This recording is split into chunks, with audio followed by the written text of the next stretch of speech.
Et si je vous disais que les relations amoureuses ne sont pas le fruit du hasard? Et si je vous disais que derrière la date précise de votre date de naissance se cachaient déjà les grands schémas qui influencent votre manière d'aimer?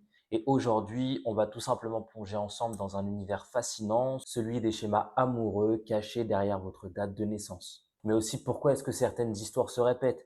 Mais vous allez surtout avoir des clés par rapport à votre date de naissance pour améliorer votre vie amoureuse. Alors installez-vous confortablement, ouvrez votre esprit et laissez vos croyances habituelles de côté. Alors si vous êtes prêts, on va tout d'abord commencer par les bases. Chapitre 1, les bases de la vibration personnelle. Quand on parle de numérologie, on parle avant tout de vibration. Chaque chiffre, chaque nombre est comme une note de musique, car chaque chiffre est associé à une vibration, une couleur et une énergie. Alors par conséquent, ils vont tout simplement révéler vos forces, vos faiblesses et surtout vos besoins en matière d'amour. Dans votre date de naissance se cache votre chemin de vie qui est le nombre principal en numérologie à considérer. Alors ce chemin ne va pas dicter votre destin, mais il va tout simplement mettre en lumière une certaine direction que vous allez devoir suivre pour vous assurer d'avoir un certain épanouissement. Et croyez-moi, le chemin de vie en amour joue un rôle énorme. Alors pour illustrer les propos, on va prendre quelques exemples très simples. Juste avant, pour l'obtenir, c'est très simple. Il suffit simplement d'additionner chaque chiffre que compose votre date de naissance.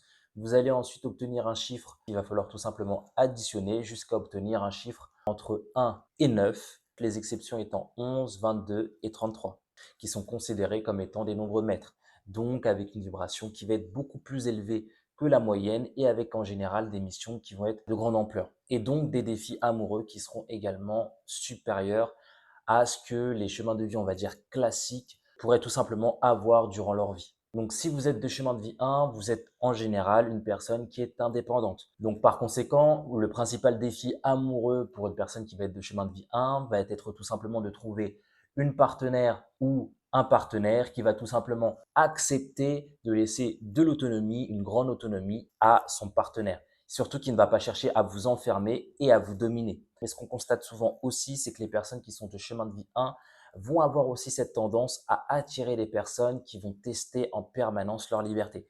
Donc, il va falloir faire attention à ce niveau-là pour aller vraiment vers des partenaires qui acceptent parfois de jouer un rôle second. Vous, en tout cas dans la relation, soyez le leader. Soyez la personne qui va tout simplement dicter les règles, qui va organiser la vie de couple, qui va également prendre les décisions les plus importantes. Donc voilà, chaque chemin de vie va colorer votre manière d'aimer et va attirer certains types de partenaires. Mais il vous expose aussi à des répétitions tant que vous n'avez pas compris la leçon. Chapitre 2. Les schémas cachés derrière les dates. Alors maintenant que vous avez compris que votre chemin de vie influence votre manière d'aimer, on va aller un petit peu plus loin puisque votre date de naissance contient aussi des chiffres répétés, des manques et des excès. Et ces détails créent des schémas amoureux qui sont cachés.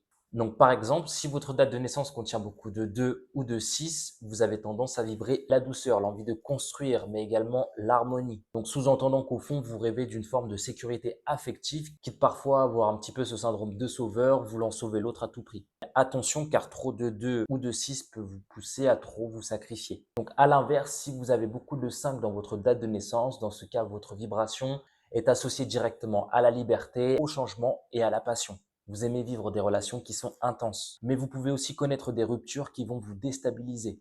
Chapitre 3. Pourquoi répétons-nous certains scénarios? Peut-être que vous avez remarqué que vous tombez souvent sur le même type de personne, comme si l'histoire se répétait encore et encore. Alors ce n'est pas un hasard puisqu'en réalité on attire ce qui résonne avec nos vibrations inconscientes. Par exemple, une personne qui n'a pas de 7 dans sa date de naissance peut avoir des difficultés à aller dans la profondeur des choses. De toute manière, il est crucial de saisir quelque chose de très important, c'est que les relations, lorsqu'elles se terminent de manière générale, ne sont pas des échecs. Car chaque partenaire représente tout simplement une partie de nous-mêmes que nous avons besoin de comprendre et d'équilibrer.